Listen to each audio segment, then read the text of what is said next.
নমস্কার বন্ধুরা, তোমরা সবাই কেমন আছো? বড়দের প্রণাম, ছোটদের অনেক অনেক ভালোবাসা। হচপচ রান্নাঘরে চটপট আমি আরেকটি রেসিপি নিয়ে চলে এসেছি, তোমরা দেখতে থাকো। চলো দেখবে, চলো আজ আমি কি বানিয়েছি, কিভাবে বানিয়েছি চলো তোমাদের সাথে শেয়ার করি। আজ আমি বানিয়েছি গাঁদাল পাতার বড়া। এই গাঁদাল শাকটা না আমাদের বাড়িতেই গাছেই হয়েছে, তা আমি সেখান থেকে কটা পাতা ছিঁড়ে নিয়ে এসেছি। দেখো গাঁদাল পাতাগুলো এরকম হয়, ভীষণ পেটের জন্য ভালো। এরকম গাঁদাল পাতার ঝোল, এইরকম পাতা দিয়ে গাঁদাল পাতা দিয়ে ঝোল বানালে না পেটের জন্য ভীষণ ভালো, পেট ব্যথা এগুলো কমে যায়। আর এটা দিয়ে আমি আজকে বড়া বানাচ্ছি। দেখো এখানে আমি 4 টেবিল স্পুনের মতন আমি এখানে বেসন নিয়ে নিয়েছি। প্রয়োজন মতন বেসনটা নিয়ে নিচ্ছি। বেসনটাকে না এইভাবে একটু চেলে নিতে হবে। এবারে আমি 2 টেবিল স্পুন আমি এখানে কর্নফ্লাওয়ার দিয়ে দিলাম। কর্নফ্লাওয়ারটা দিলে বেশ মচমচ করবে। আর হাফ চা চামচ আমি এখানে কালো জিরে দিয়ে দিলাম, সামান্য হলুদ দিলাম, লাল লঙ্কার গুঁড়ো সামান্য দিলাম, আর কাঁচা লঙ্কাটা সামান্যই দিয়েছি। নুন মিষ্টি স্বাদ মতো দিতে হবে। লঙ্কাটা যে যেরকম ঝাল খাবে সেই পরিমাণে লঙ্কা দিতে হবে।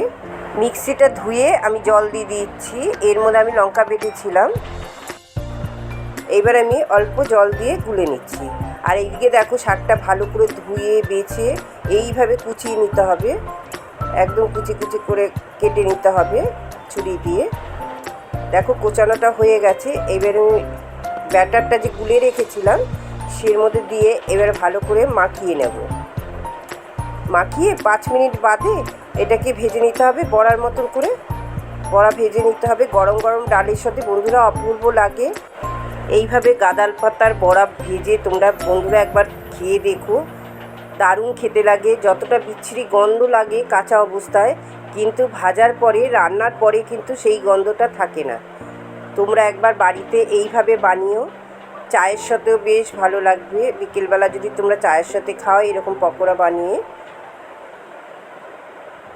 দেখো এইভাবে আমি একটু লাল করে গ্যাসের ফ্লেমটা কমিয়ে বাড়িয়ে ভেজে নেব।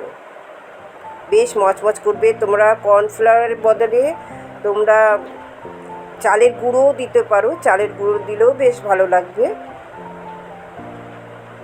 দেখো এইভাবে ভাজাটা আমার হয়ে গেছে।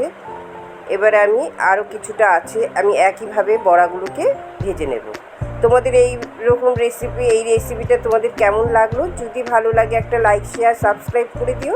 সাবস্ক্রাইব করে অল বাটনটা যদি প্রেস করে দাও তাহলে যখনই আমি কোনো নতুন ভিডিও ছাড়বো তোমাদের কাছে সবার আগে নোটিফিকেশন পৌঁছে যাবে।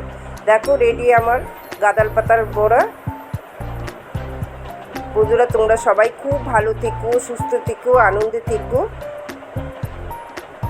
আমার রান্নার চ্যানেলটা বন্ধুরা এতটা ধৈর্য ধরে শেষ অবধি দেখো, তার জন্য তোমাদের অনেক অনেক ধন্যবাদ। এর পরের দিন তোমাদের কাছে নতুন কোনো রেসিপি নিয়ে চলে আসবো।